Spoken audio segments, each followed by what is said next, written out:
Now here's another piece of pseudocode, and again it's using an array. So if you see it, something like set an name to, and then there's a bracket with values, that's an array.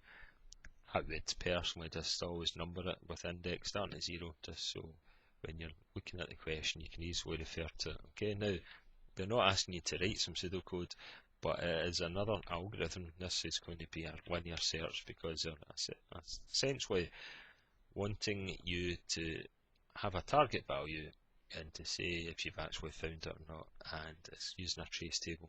Okay, so how the trace table works is these are the lines of code that you would look at. That's the data structures. Okay, so we've got your array and you've got some variables as well. So that's the name of them, and that's the values that they're going to take. So they're saying at line 1, this data structure called list, which is your array, takes these values, which rings true because that's the values in your program. So if you just look at line 2, so it's saying line 2, what values target? So if you go up to line 2, it shows you here, it'll target is equal to 71. Right? So you pop down and you write 71 there. But then it then says, well, what's found equal to in line 3? So if you go to found, well, it's set found to false, so it's equal to false.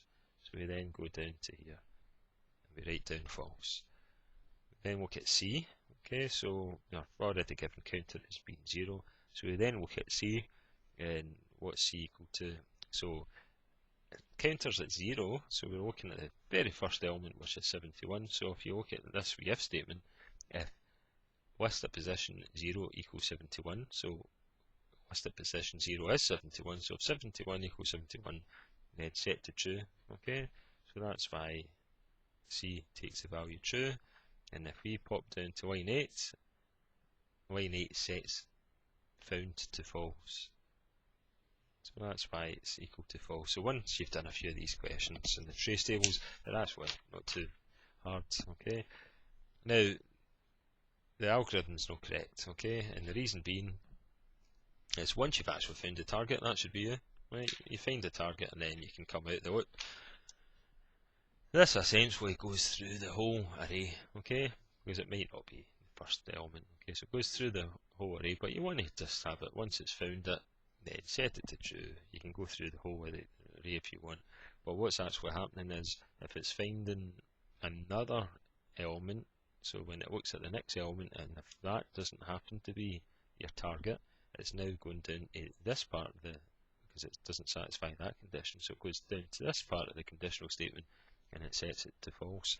So what you really want to do, okay, is the resets found to false for every non-matching one. Okay, so once it's found it, that's great, sets it to true, but keeps on going through the entire array. So if it finds one it's not matching, it will then set it to false. So they're asking you, well, how would you correct that? And you just remove lines 7 and 8. So just get rid, right? 7 and 8, get rid of them. Okay. Next wee question. If you look at lines